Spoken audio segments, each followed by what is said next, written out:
उपोषण काल सुटलेलं आहे, काय सांगाल? अटी शर्ती क्लिष्ट स्वरूपाचे निकष यामुळे ही फसवी कर्जमाफी आहे आणि या कर्जमाफीला सरसकट स्वरूप द्यावं ही एकंदरीत जी मागणी आहे त्या मागणीचा आवाज रोहितदादा पवार हे झालेले आहेत आणि त्यांनी पंढरपूरला जात असताना विठ्ठलाला साकडं घालून शेतकऱ्यांना कर्जमुक्त करावं आणि सातबारा कोरा करावा या मागणीच्या अनुषंगाने ते अन्नत्याग आंदोलनाला बसले होते. सदर अन्नत्याग आंदोलनाला काँग्रेसचं देखील संपूर्ण समर्थन होतं. इथपर काल सरकारने त्यांच्या ज्या मागण्या मान्य केल्या आहेत हे स्वागतार्ह आहे. मात्र जसं बोलतात तसं भारतीय जनता पक्षाचे नेते हे वागत नाही. मुख्यमंत्री देखील दादांत खोटं बोलतात. याची पुनरावृत्ती या निमित्ताने होऊ नये म्हणजे मिळवली. दादा, ते अमरावतीला तुमचा जो काँग्रेसचा उमेदवार आहे ते भाजपचा प्रचार करत आहे, काय सांगाल? या संदर्भामध्ये आमच्या स्थानिक सर्व नेते तथा आमच्या निरीक्षक यांच्या सर्वांनी नुकतीच एक त्यांची बैठक संपन्न झालेली आहे आणि अशा एका परिस्थितीमध्ये पक्षाने काय भूमिका घेतली पाहिजे या संदर्भात देखील ते विचारविनिमय करत आहेत. त्यांच्या आलेल्या प्रस्तावाला महाराष्ट्र प्रदेश काँग्रेस कमिटी हे संपूर्ण समर्थन देईल. वंचितचा पाठिंब्याविषयी स्थानिक पातळीवरून आलेल्या प्रस्तावाला प्रदेश काँग्रेस पातळीवरून मान्यता देण्यात येईल. काँग्रेसची जी गटबाजी आहे किंवा काँग्रेसच्या जे तुम्ही जे उमेदवार देतात त्यांना त्यांची विश्वासार्हता राहत नाही, आणि असं अजिबात नाही. ही 17 ठिकाणी या निवडणुका होत आहेत आणि या सर्व ठिकाणच्या निवडणुकीमध्ये मोठ्या प्रमाणावर पैशाचा वापर धाकदपट केल्याचं आढळून येत आहे. त्यामुळे निवडणुका म्हणजे हा लोकशाहीचा सण. या सणाला सादर करत असताना ज्या आर्थिक आणि सरकारच्या पातळीवर तो दबाव आणला जातो यामुळे अलीकडच्या काळात या गोष्टी अशा वारंवार बघाव्या लागतात. मुळात या एकंदरीत स्थानिक स्वराज्य संस्थांच्या निवडणुका या दिवसेंदिवस पैशाचा खेळ होत चाललेला आहे. यावर सोल्युशन काय? तर याचं सोल्युशन म्हणजे ग्रामपंचायत सदस्य आणि पंचायत समिती सदस्य यांना देखील मतदार केलं पाहिजे, जेणेकरून मतदारांची संख्या वाढेल आणि मतदारांची संख्या वाढल्यानंतर हा घोडेबाजार जो लावलाय तो नियंत्रणात कुठेतरी आणता येईल. आज रोजी या सर्व निवडणुकांमध्ये मोठ्या प्रमाणावर पैशाचा आणि सरकारच्या शक्तीचा वापर बघायला मिळतो. ही समस्या ही सरकार निर्मित आहे आणि सरकारचा लोकशाहीवर विश्वास नाही, त्यांचं नेतृत्व हे सक्षम नाही, त्यांनी केलेली विकास कामं ही खोटी आहेत, म्हणून त्यांना मोठ्या प्रमाणावर पैशाचा उपयोग करावा लागत आहे. तुमच्या अमरावतीच्या पण जो तुम्ही उमेदवार दिला होता त्यांनी पण पैसे घेतले असं तुमचं म्हणणं आहे? अशा अनेक ठिकाणी अशा प्रकारच्या तक्रारी प्राप्त होतात आहे. त्यामुळे मूळ मुद्दा हा आहे की सत्तेच्या विकेंद्रीकरणाच्या अनुषंगानं 73व्या 74व्या घटना दुरुस्ती ही एप्रिल 1993ला झाली होती. आता 30 वर्ष होत असताना सत्ता विकेंद्रीकरणावर चर्चा व्हायला हवी. ग्रामसभेला, वार्ड सभेला, विधानसभा आणि लोकसभेसारखं महत्त्व प्राप्त करून देण्याच्या अनुषंगानं चर्चा व्हायला हवी होती. मात्र सरकारच्या एकंदरीत सत्ता पिपासू वृत्तीच्या अनुषंगानं ही वेगळीच चर्चा जी सुरू आहे ही दुर्दैवी आहे. दादा, जे स्मार्ट मीटर बाबत MSCB 2021चा राजपत्राचा हवाला देत सक्ती करताय की स्मार्ट मीटर स्मार्ट मीटर हा अडाणी अंबानीच्या घशात सर्वसामान्य माणसाला इलेक्ट्रिक विभाग टाकण्याचा आणि सर्वसामान्य माणसाला वेठीस धरण्याचा प्रयत्न आहे. ज्या पद्धतीने तामिळनाडूमध्ये एका मिनिटात तिथल्या मुख्यमंत्र्यांनी स्मार्ट मीटरचा निर्णय रद्द केला, देवेंद्र फडणवीस मध्ये जर हिंमत असेल तर त्यांनी देखील स्मार्ट मीटरचा निर्णय तात्काळ रद्द करावा. अन्यथा आपण जे आहात हे उद्योगपतींचं चांगलं करण्याच्या अनुषंगानं महाराष्ट्राचे मुख्यमंत्री म्हणून कार्यरत आहात असा त्याचा अर्थ होईल. काँग्रेसची काय भूमिका राहील? स्मार्ट मीटर रद्द करावे आणि प्रचलित जे मीटर होते त्या मीटरच्या अनुषंगानंच जी आहे ती व्यवस्था चालवण्यात यावी. दुखणं एक आहे आणि उपचार दुसरा सुरू आहे. एवढंच नाही तर स्मार्ट मीटरच्या अनुषंगानं विद्युत विभागाचा खाजगीकरणाचा घाट हा देवेंद्र फडणवीसांनी घातलेला आहे.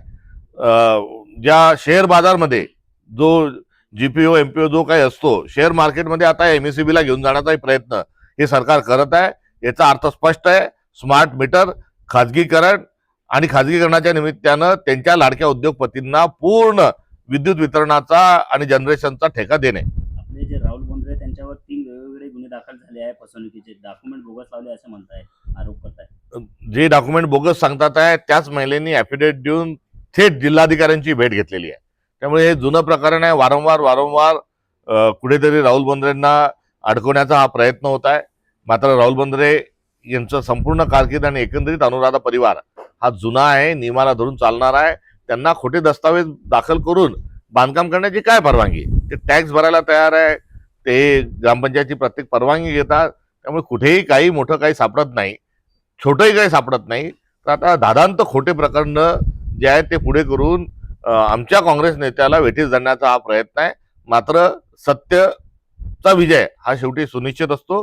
राहुल बोंद्रेंच्या पाठीशी आमचा संपूर्ण पक्ष आहे आणि या प्रकरणात राहुल बोंद्रेंचा कुठलाही दोष नाही. संजय राउत ने राज ठाकरे को इंडिया आघाड़ी में आने का निमंत्रण दिया है, आप कैसे देखते हैं? उन्होंने निमंत्रण दिया है, उन्होंने इस पर बात करना ठीक रहेगा. दादा सध्या विधान परिषद निवडणूक सुरू आहे. कुठेतरी उमेदवारी देताना किंवा जे काही तुमचे पक्षातील नेते आहेत ते प्रदेशाध्यक्ष म्हणून तुमच्यावरती कुठेतरी नाराजी व्यक्त करतायत, तुमच्याबद्दल काही वरिष्ठाकडे तक्रार केल्याचं कळतंय. अशी कुठे नाराजी असण्याचं काही कारणच नाही, कारण स्थानिक पातळीवर सर्व निर्णय झालेले आहेत. सत्तेत म्हणजे अधिकारांचं विकेंद्रीकरण करत असताना स्थानिक पातळीवर निर्णय घेतलेल्यालाच समर्थन दिलेलं आहे. त्यामुळे असा प्रकारचा कुठेही प्रकार नाही आणि स्थानिक पातळीवर घेतलेल्या निर्णयाला माझं संपूर्ण समर्थन आहे. राम मंदिर अयोध्या में अगर लोगों ने दान किए हुए पैसे के इसमें गड़बड़ी हुई है, क्या कहेंगे आप? वो तो जाहिर सी बात है, इसके पहले भी इसके मामले सामने आ चुके हैं. यदि इसकी तहकीकात होती है तो बहुत संगीन स्वरूप के मामले जो है वो भी सामने आएंगे. मोदी जी को 12 साल पूरे हो चुके हैं, सबसे लंबे समय तक रहने वाले प्रधानमंत्री बन चुके हैं. तो इतिहास को गलत लिखना ये बात भारतीय जनता पार्टी की फितरत है. सबसे लंबे समय रहने वाले प्राइम मिनिस्टर अभी तक पंडित जवाहरलाल नेहरू है और उनको फाउंडर ऑफ द नेशन कहा जाता है. तो नरेंद्र मोदी को 12 साल के भीतर उनके कार्यकाल की पहचान पनौती करके है. नरेंद्र मोदींना थांबवण्यासाठी कोण पुढे येऊ शकतो? काँग्रेस आणि काँग्रेस. जागतिक लेवलवर क्रूड ऑइलचे भाव कमी झाले, पेट्रोल डिझेलचे भाव कमी होणार. क्रूड ऑइलचा भाव कमी असतानाही पेट्रोल डिझेलचे भाव जास्तीच होते आणि दरम्यानच्या काळात 77,000 कोटी रुपयांचा नफा हा ऑइल कंपन्यांनी मिळवला. तर दुसऱ्या बाजूला नायरा आणि रिलायन्स यांनी गलेलठ्ठ स्वरूपाचे नफा हा रशियाकडून तेल घेत असताना मिळवलं. त्यामुळे इंधनाच्या बाबतीत नफेखोरी हा भारत सरकारचा हा धंदा बनलेला आहे. न्यायालयात सुरू असलेल्या ईव्हीएम बद्दल नाना पटोलेंनी सांगितलं की ना रहेंगी बास ना बजेंगी बासरी, असा प्रकारचा केंद्र सरकारकडून सुरू आहे. काय पश्चिम बंगालमध्ये 4,000 ईव्हीएम मशीनचं जळणं आणि नीट परीक्षेचे सगळं अर्ज आणि सगळं डॉक्युमेंटेशन जळणं, यामध्ये सर्व ज्या काही गोष्टी आहेत त्या स्पष्ट आहेत. ईव्हीएम जाळणं आणि नीट परीक्षेतली दस्तावेज जाळणं, या सर्वांमधून चोर तर चोर आणि वरतून सिरजोर हा भारतीय जनता पक्षाचा कित्ता गिरवला जात असल्याचं स्पष्ट आहे. 1 लाख कोटीचं सोनं विकलं गेलंय अशी बातमी समोर आली आहे आपल्या आरबीआयने. आपल्या सगळ्या दुसरीकडे जे आपले केंद्रीय मंत्री आहे प्रतापराव जाधव, त्यांनी मान्य केलंय की डॉलर वाढतोय आणि रुपया घटतोय. मान्य करा अथवा अमान्य करा, मात्र आता पंतप्रधानच सांगायला लागलेत की भाजीत कमी तेल वापरा, भाजीला फोडणी द्या, सोनं खरेदी करू नका. याचा अर्थ स्पष्ट आहे. आणि आपल्या जेवढ्या काही एफडीज होत्या, जेवढं काही आपल्याजवळ रिझर्व्ह बँकेजवळ सोनं होतं, हे सर्व जे आहेत हे मोडण्याची वेळ आता भारत सरकारवर आलेली आहे. पीएम जवाहरलाल नेहरू थे तब कांग्रेस के शासन में लाल चौक पे तिरंगा नहीं लहराया जा सकता था, अभी मोदी है तो इसलिए लहराया जा चुका है. इसके बारे में क्या कहेंगे? सांसद ने कहा है, अनिल बोंडे ने. बेवकूफ़ी क्या होती है उसका वो प्रदर्शन है. जो स्वाक्षरी लोह पुरुष सरदार वल्लभ भाई पटेल ने कश्मीर के विलीनीकरण के संदर्भ में राजा हरि सिंह के साथ जो की थी और जो वादा उन्होंने उस दस्तावेज में किया था, उस दस्तावेज को ही चैलेंज कहीं ना कहीं ये महोदय कर रहे हैं. जो बात सरदार वल्लभ भाई पटेल ने तय की है उसकी शिकायत करने इतना उनका कद नहीं है. रही बात पंडित जवाहरलाल नेहरू की, तो 11 साल वो जेल में क्यों रहे, किन किन मामलों में रहे, क्या उन्होंने क्षमा मांगी थी, इसका भी वो एक बार जायजा ले. और उसके साथ साथ आज़ादी मिलते समय फ्रीडम ऑफ द जो आधी रात का जो हमारा आज़ादी थी, उसमें उन्होंने जो किया हुआ जो स्पीच है नेहरू जी का, वो भी एक बार पढ़े. डिस्कवरी ऑफ इंडिया भी एक बार पढ़े, ताकि राष्ट्र क्या होता है और तिरंगा कैसे उभरा है ये उनके संज्ञान में आ जाएगा. टीसीएस पुणे में एक महिला कर्मचारी ने आत्महत्या की है और 2 सहकर्मियों पे आरोप लगाया है. तो वो उसकी जांच होना चाहिए ना. ये उसके माध्यम से जो पोलरायझेशन चलना है वो गलत है. जळगाव जामोद प्रकरणामध्ये जे पोलिसांचे वरिष्ठ दाते ते आले होते अमरावतीला, त्यांनी दखल घेतली अशी बातम्या आल्या, परंतु कुठलीच कारवाई होताना दिसली नाही.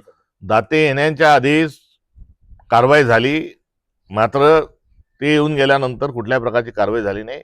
स्पष्ट आहे, कायद्याचा दुरुपयोग झालेला आहे, खोटे पुरावे लावलेले आहेत.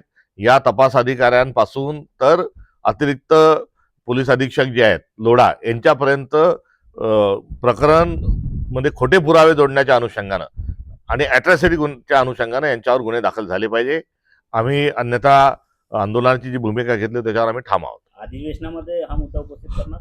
निश्चित अधिवेशनामध्ये हा मुद्दा उपस्थित होणार.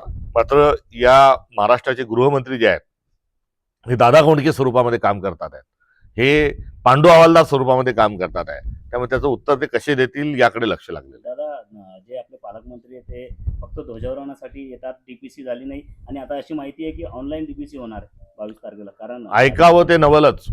आता पालकमंत्री दाखवा आणि 1000 रुपये मिळवा अशा भिंती रंगवण्याची वेळ आता आलेली आहे.